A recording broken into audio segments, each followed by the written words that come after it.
ஸ்ரேயஸ் ஐயரை ஏன் எடுக்கல? தேர்வுக்குழு தலைவர் அகார்கரை கிழித்து தொங்கவிட்ட பத்ரிநாத், விராட் கோலி, ரோஹித் சர்மா போன்ற அனுபவம் வாய்ந்த வீரர்கள் இல்லாத நிலையில ஸ்ரேயஸ் ஐயர் மாதிரி ஒரு அனுபவமும் தலைமை பண்பும் கொண்ட ஒரு வீரர் அணிக்கு ரொம்ப ரொம்ப தேவை.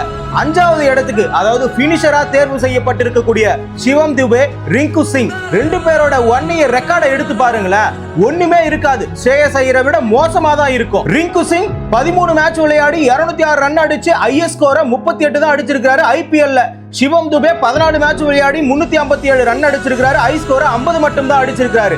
ஆனா ஸ்ரேயஸ் ஐயர் 17 போட்டிகள் விளையாடி 604 ரன் அடிச்சு 50 ரன் ரேட்டை வச்சுக்கிட்டு 175 ஸ்ட்ரைக் ரேட்ல விளையாடி இருக்காரு. 10க்கு 11 வருஷம் கழிச்சு பெஸ்ட் கேப்டனாகவும் பெஸ்ட் பினிஷராகவும் இருந்து பஞ்சாப் அணியை ஃபைனல் கூட்டிட்டு போயிருக்காரு. இவரை ஏசிய கப்புடைய இந்திய அணிக்கு கேப்டன் ஆக்குவீங்கன்னு பார்த்தா 5 பேர் கொண்ட ரிசர்வ் பட்டியல்ல கூட இவரை சேர்க்கலன்றதா ரொம்ப கஷ்டமா இருக்கு. கேட்டா ஸ்ரேயஸ் ஐயரை தேர்வு செய்யாதது அவரோட தவறும் இல்ல, எங்களோட தவறும் இல்ல. துரதிருஷ்டவசமாக அவர் வாய்ப்புக்காக காத்திருக்க வேண்டும் என சப்பை கட்டுகிறார்கள். இதெல்லாம் ஒரு ரீசனா?